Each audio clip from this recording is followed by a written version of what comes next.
Assalamualaikum. Pada hari ini kita akan belajar subjek sejarah tingkatan 1, bab 8, tamadun Islam dan sumbangannya.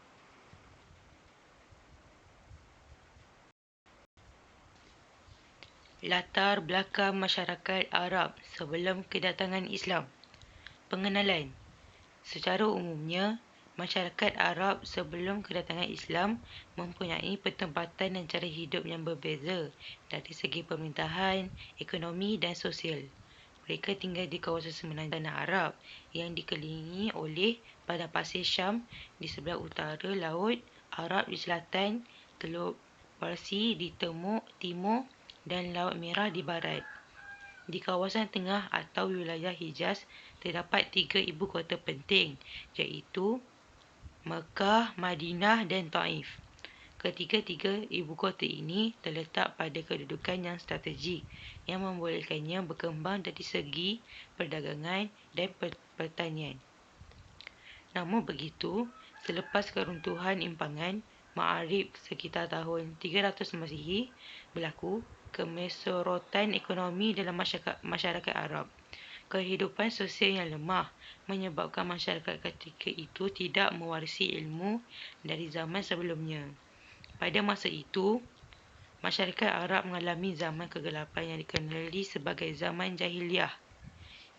Jahiliyah berasal dari perkataan Arab, jahala yang bermaksud jahil.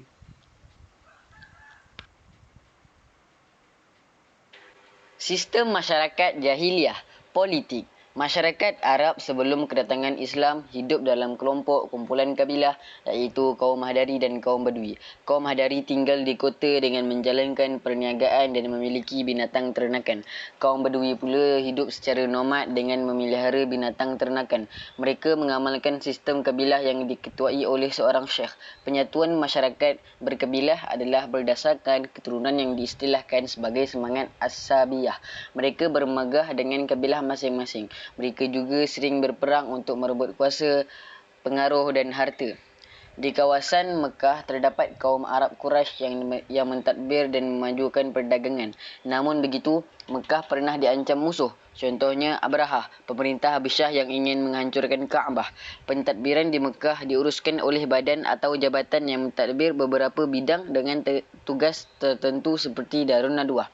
Ilustrasi menunjukkan kehidupan berpuak-puak berdasarkan kabilah masing-masing. Ekonomi. Semenanjung tanah Arab mempunyai tanah yang kurang subur untuk pertanian. Di Yaman pula terdapat tanaman gandum dan kopi yang amat bergantung pada hujan. Sekoi dan padi juga diusahakan di beberapa tempat di Oman. Kemenyan pula merupakan tanaman berharga yang dihasilkan di Hadramaut dan Mahra. Dalam kalangan kaum Badui terdapat masyarakatnya yang menternak secara nomad. Terdapat juga kaum Badui yang mengamalkan sistem tukar barang. Dalam kalangan kaum Hadari pula terdapat sesetengah daripada mereka yang keluar berdagang secara kafilah.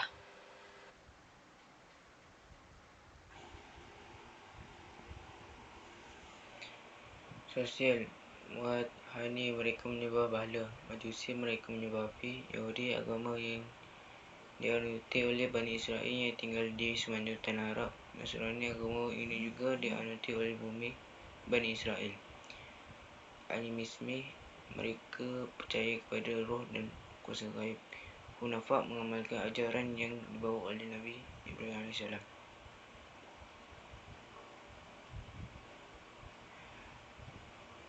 Adat dan kehidupan seharian. Terdapat masyarakat yang menilik nasib untuk meramal masa depan mereka. Mereka juga mencari ahli sihir dan kuasa limat. Mereka memandang rendah kepada kaum wanita dan memberi penghormatan yang lebih kepada anak lelaki. Mereka hidup dalam kemaksiatan. Hamba juga dipandang hina. Namun begitu, terdapat sikap yang baik dalam kalangan masyarakat Arab ketika itu. Ketika ini seperti memuliakan tetamu, menepati janji, menghormati tuan rumah dan menjaga kehormatan diri. Mereka sanggup menghadapi kesukaran dengan kegigihan. Malahan mereka sanggup mengorbankan kepentingan diri sendiri untuk tetamu golongan miskin dan lemah. Sebilangan kecil masyarakat Arab ketika itu tahu bersyair, bersajak dan berpidato. Kemunculan dan perkembangan tamadun Islam. Nabi Muhammad SAW sebagai pemimpin agama Islam. Detik permulaan tamadun Islam dalam sejarah perkembangan tamadun manusia ialah peristiwa penerimaan wahyu pertama oleh Nabi Muhammad SAW pada hari Isnin 17 Ramadan bersamaan 6 Ogos 610 meter. Wahyu pertama daripada surah Al-Alaq ayat 1 hingga 5 bermula dengan perkataan Iqra. Maksudnya bacalah. Seterusnya wahyu kedua surah Al-Mudassir ayat 1 hingga 7 diturunkan kepada Nabi Muhammad SAW yang merupakan pengisyarat Nabi Muhammad SAW sebagai pesuruh Allah SWT untuk menyampaikan ajaran Islam kepada seluruh manusia. Dakwah secara rahsia berlaku selama 3 tahun. Individu awal yang memeluk Islam ialah Siti Khadijah, iaitu isteri Nabi, Ali bin Abi Talib, Zaid bin Harithah dan Abu Bakar As-Siddiq. Dakwah secara terang-terang. Nabi Muhammad SAW telah memelukkan dakwah secara terang-terangan ini kepada kaum keluarganya dengan mengadakan pertemuan di Bukit Safa, namun berujung baginda ditentang hebat oleh bapa saudara baginda, iaitu Abu Lahab. Penyebaran Islam pada zaman Khulafa Ar-Rashidin. Pertama, Abu Bakar As-Siddiq. Baginda mengetuai peperangan Ar-Riddah, yakni memerangi golongan murtad seperti keluar daripada agama Islam kerana enggan membayar zakat. Tentera Islam telah menang dan semakin ramai yang memeluk Islam. Kedua, Umar bin Al-Khattab. Semasa pentadbiran baginda, golongan peneroka telah dihantar untuk membuka wilayah baharu di utara semenanjung Tanah Arab seperti Iraq, Syam, Syria dan Mesir. Wilayah Islam yang luas ketika itu telah dibahagikan kepada beberapa bahagian bagi memudahkan pentadbiran. Ketiga, Uthman bin Affan. Baginda mentadbir wilayah Islam yang luas merangkumi kerajaan Parsi dan beberapa bahagian kerajaan Byzantium di Laut Mediterranean. Baginda juga melantik gubernur bagi mengetuai pentadbiran di wilayah Islam yang semakin luas. Keempat, Ali bin Abi Talib. Pada masa ini, agama Islam semakin mantap dan wilayah-wilayah Islam luas dan makmur.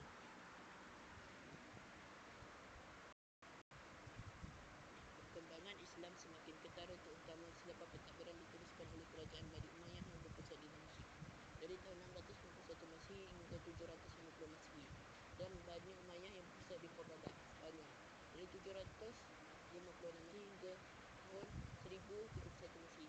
Islam bertempat di India dan Asia Tengah seperti Bukhara, Samarkand dan Khawarizmi. Islam persahabatan juga telah sampai ke China. Islam juga telah sampai ke Afrika Utara dan turut tersebar ke Eropah. Andalusia, Spanyol menjadi pintu masuk ke benua Eropah. Kerajaan ini berpusat di Baghdad dan memerintah selama 5 abad, iaitu dari tahun 750 Masih hingga 1258 Masih.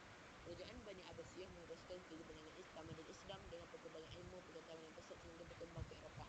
Islam juga telah berkembang ke Samaniyah di Trabzon, Seniyah hingga ke barat India. Kerajaan Turki Osmaniyah berpusat di Anatolia. Perkembangan Islam seterusnya juga telah meluas hingga ke rantau Balkan, Eropah Timur sepada Rusia dan sekitar Laut Hitam.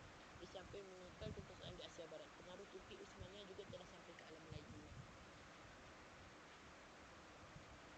Kesyumulan Islam, prinsip keterbukaan, prinsip kesaksamaan, dakwah, hubungan diplomatik, perdagangan, pembukaan wilayah baru.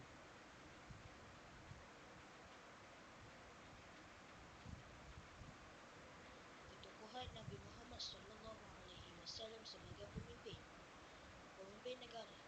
Ketepatan. Ketokohan Nabi Muhammad SAW terselah apabila baginda berjaya merangka perlembagaan atau piagam Madinah.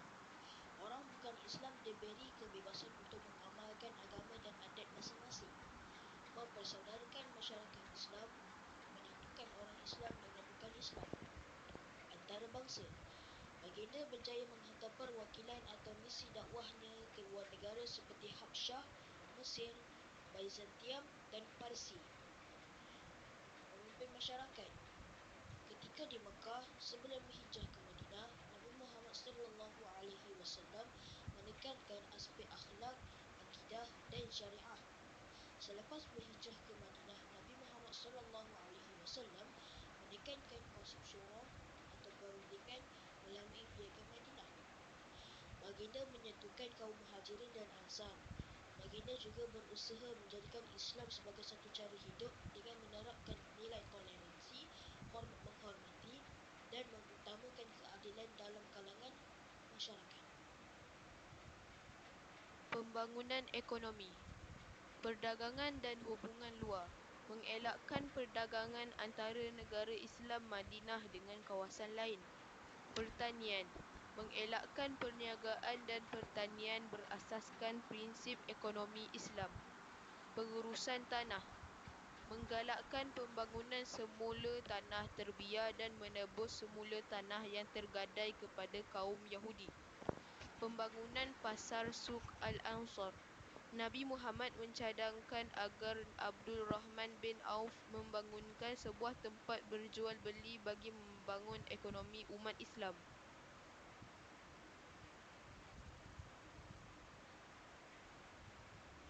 Sumbangan tamadun Islam kepada dunia. Kehidupan bernegara, lewatan khalifah, kerjasama antarabangsa, penerokaan wilayah baru, pemerintahan dan cara hidup berteraskan keadilan. Cara pemerintahan yang adil, keadilan dan toleransi antara kaum. Sistem syura. Syura ialah mesyuarat yang diadakan untuk mencapai keputusan mengikut suara ahli yang terbanyak. Diamalkan bagi mencapai keputusan secara muafakat. Konsep ummah. Masyarakat disatukan tanpa mengira agama dan keturunan. Amalan ekonomi Islam mengadakan sistem zakat dan sistem wakaf untuk pembangunan umat Islam, mengadakan sistem mata wang dirham dan perak, mengadakan sistem kutipan cukai yang bertujuan untuk membiayai segala keperluan negara, melarang amalan riba, menyegah penindasan dan penipuan semasa berniaga, menggalakkan manusia menghasilkan produk yang bermutu dan melakukan penyelidikan dalam membangunkan ekonomi, tidak menyekat umatnya daripada menjalankan perdagangan selagi mengikut hukum syarak, menyuruh kita menghulurkan bantuan dan bersedekah di samping menggunakan sikap berjimat cepat. Institusi Baitul Mal, fungsinya seperti perbendaharaan negara yang menyusun keuangan untuk pembangunan negara. Sistem ini telah diamalkan sejak zaman Nabi Muhammad SAW dan diteruskan oleh pemimpin-pemimpin lain sehingga kini. Sumber Baitul Mal, harta negara, contohnya cukai perdagangan, sumber kekayaan alam, cukai harta, harta tanpa waris. Harta melalui zakat masyarakatnya, contohnya zakat fitrah, zakat harta, ternakan, pertanian, emas, perak, barang perdagangan, wang simpanan.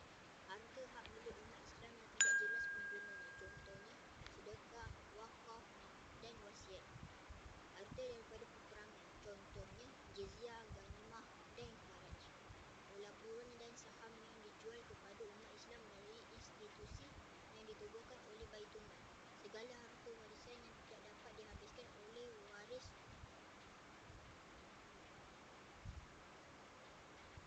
Memesatkan gedung-gedung perniagaan. Kedatangan Islam ke Sepanjang telah menyebabkan terbinanya gedung-gedung perniagaan yang beroperasi mengimport barang-barang dari seluruh pelosok dunia. Kepesatan dalam perniagaan membawa kemakmuran ekonomi, menyediakan kemudahan asas. Dalam bidang pertanian pula, orang Islam telah memperluaskan pembinaan sistem saliran. Sistem pengairan telah diperbaik untuk meningkatkan hasil pertanian. Contohnya sistem pengairan Naurah di Syria.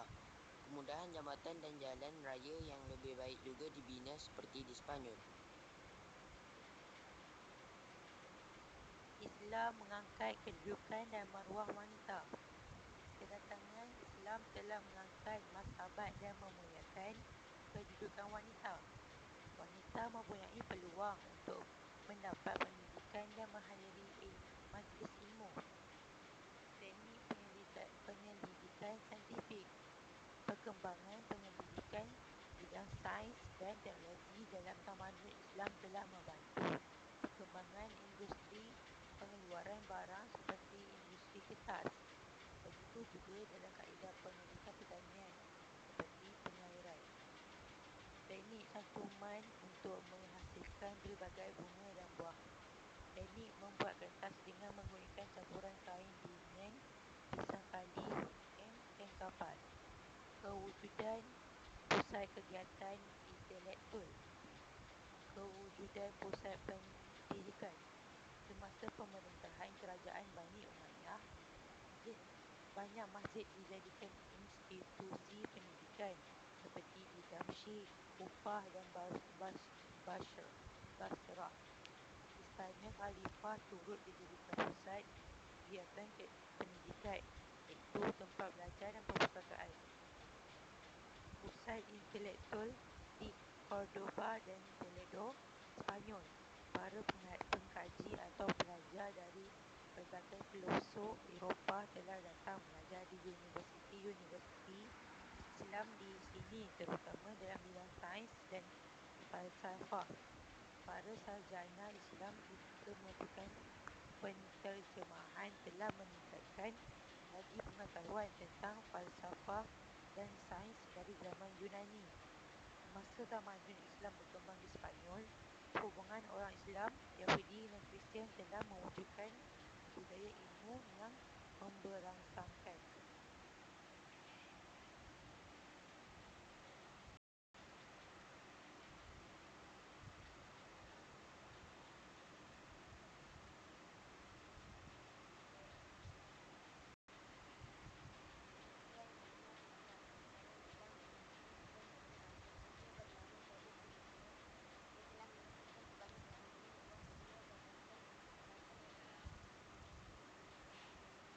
Fokus Jabir.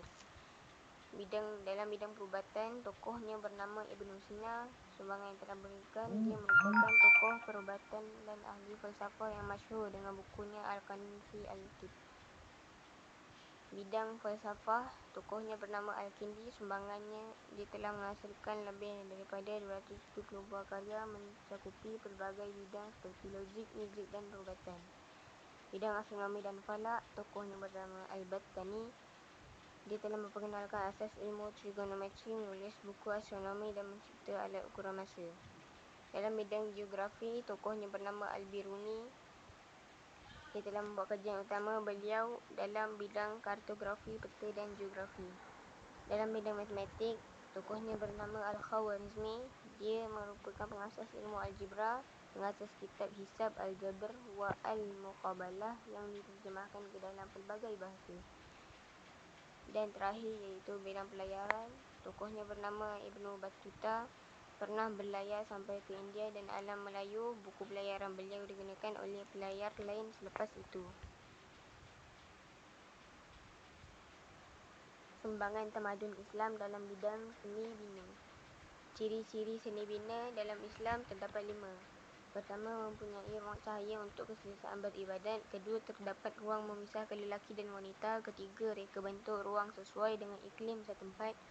Keempat, binaan yang kukuh, selamat dan tahan lama. Kelima, berunsurkan luahan perasaan, hening dan aman. Pembinaan menara, mihrab dan mimbar. Menara dibina dalam bentuk tirus dan memuncak tinggi. Hal ini bertujuan untuk memastikan langungan azan didengari dari jarak yang jauh. Mihrab juga dibina berfungsi sebagai penanda arah kiblat dan menjadi satu elemen terpenting di dalam sesebuah masjid. Terdapat juga mimbar yang digunakan oleh imam untuk membaca khutbah atau syarahan. Menggalakkan perhiasan yang indah. Tamadun Islam juga menghasilkan bentuk bangunan yang indah, kubah yang menarik, arca yang mempesonakan dan seni khat serta ukira yang menakjubkan. Ukira menjadi lebih berseni apabila dihiasi kaca bertatah batu permata. Fungsinya untuk mewujudkan rasa tenang sebagai pelengkap binaan dan memperlihatkan keunikan seni bina Islam. Contoh, hiasan dalam Masjid Putrajaya, Malaysia. Menghasilkan keunikan reka bentuk. Reka bentuk pintu berbentuk melengkung yang melambangkan perasaan hormat dan tunduk menjemput masuk ke dalam masjid atau institusi itu. Identiti unik yang ketara ialah aspek penggunaan air dan cahaya yang berfungsi untuk menimbulkan kesan dari segi penampilan ruang. Contoh, Masjid Cordoba, Spanyol, Istana Alhambra, Spanyol. Mempunyai elemen estetika. Seni bina Islam turut menggalakkan penghayatan nilai estetika. Binaan bangunan diperindah dengan ukiran Arabes, motif kaligrafi, geometri dan cakrawala yang berfungsi untuk memberikan keselesaan dan ketenangan. Contoh, motif geometri di siling Masjid Abu Dhabi.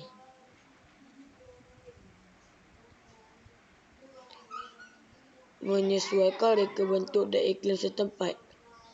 Seni bina Islam juga menerima budaya setempat dan sesuaikan dengan faktor geografi, terutamanya dalam aspek bentuk muka bumi, cuaca, keadaan angin dan suhu.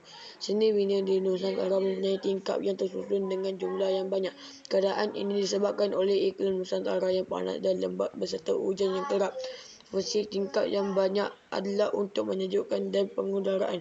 Contoh pada Masjid Negara Melaka. Sesuaikan seni bina dengan budaya setempat.